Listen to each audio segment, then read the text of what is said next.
Hi and welcome to the wrap-up of the Springtime Online Auction. This was our third National Time Online Auction and our last auction for the 2020 calendar.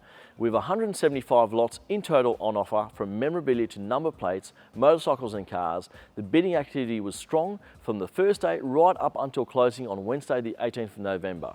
The overall results were very strong, with a clearance rate of 94% and 6.4 million in total sales. I hope you tuned in and watched as there was many exciting bidding battle towards the end of the auction. Once again, there was a great selection of heritage numerical number plates on offer from both Victoria and New South Wales. The plates proved to be in demand, with many of the highlights coming from the sales of 4 and 5 digit plates right to the end, with several bid extensions taking place. The highlights of the Vic plates were 5 digits 80108 selling for $52,500 and 11118 selling for similar money at $53,000. 4 digit plates 7117 selling for $73,500, whilst 2021 Victoria brought hope for the new buyer, selling for an excellent $85,000. 3 digit Victorian plates represented good buying overall, with most selling in the $110,000 to $125,000 range, with the exception of plate 477 exceeding the range and selling for $152,000. New South Wales plates proved strong overall, with all 4 plates attracting great bidding and results. The highlights being $110,000 paid for 4466 and $85,000 paid for 5 digit plate 30888. There was a great selection of 37 classic motorcycles on offer from both Melbourne and Sydney. The highlights coming from the veteran and vintage collection of Victorian collector Warren Hicks, with these beautiful motorcycles right here in front of us. Many of these early bikes finishing strongly at the auction, and the standout being the unique Zenith bike car right here in front of us, stripping its guiding range of $50,000 to $60,000 and finishing at an excellent $100,500 after a long bidding duel.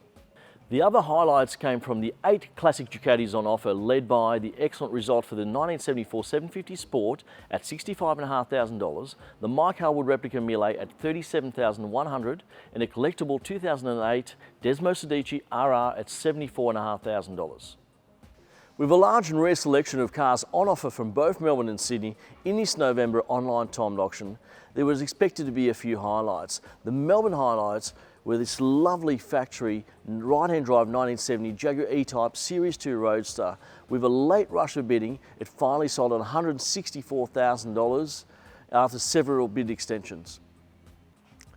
This rare 1932 Ford Deluxe 4-door sedan sold for $71,500 against a guiding range of $50,000 to $55,000. What a great result. I mean, these are just getting harder and harder to find, and especially in this condition, finishing a gorgeous blue with the black guards, lovely interior inside, a great result for a pre-war Ford. One of the Melbourne highlights was this 1987 Nissan Skyline GTR HR31 Coupe, which attracted strong interest from the opening of the auction. It maintained strong bidding right to the final minutes of the auction closing, and finally selling for a record $80,000 against a range of $45,000 to $55,000. It's an incredible result for what is becoming increasingly a very, very rare car. The interest in Australian muscle and classics continued, with this 1990 Holden HSV V Group ASS selling for an excellent $103,000 against a range of $60,000 to $70,000 at auction. And a 1970 Holden LC GDR Toronto also selling for a great price of $66,500. I mean, as the XU1s are getting out of reach today, this presents a great opportunity for Aussie muscle car collectors. This handsome 1933 Sunbeam P20 6-wheel equipped car has sat with no bids until the final day, and after a late charge it finally sold for $70,500. That's $10,000 above the highest guiding range. Great result for a very rare car here in Australia. Sydney had some great car lots on offer, including 2 of the feature lots of the auction that both finished strongly on the closing night, finding new owners. The beautifully restored 1971 Ferrari 365 GTC4 had 2 bidders battling it out, finally selling at an excellent $425,000, whilst the eye-catching LX Toronto A9X sedan sold for $196,000 after a bidding duel in the extended minutes. The attractive 1966 Chevrolet Corvette convertible in bright red with the black interior attracted some good bids throughout the auction, finally selling for $80,600.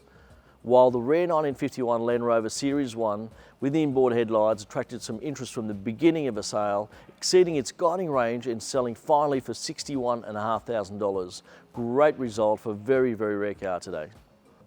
The rare 1974 Capri RS3100 was the surprise package of the auction, demonstrating the current demand in the marketplace for low volume homologation vehicles. With good interest throughout the auction campaign, the Capri sold for an excellent $133,001 after several bid extensions. Well, that's our wrap up for our November timed online auction. Excellent results overall, 94% clearance rate and over $6.4 million in total sales. The strong activity continues in the collector car market currently, and entries are coming through for our next timed online auction scheduled for the February the 16th to the 23rd in 2021. We'll be accepting entries until January for this auction. Contact the Shannons auction team at shannons.com.au/auctions if you would like to sell your classic or to view the latest listings. On behalf of myself and the Shannons auction team, thank you for your support in 2020. It's been a big and challenging year for many of us, and we look forward to seeing you all back in 2021.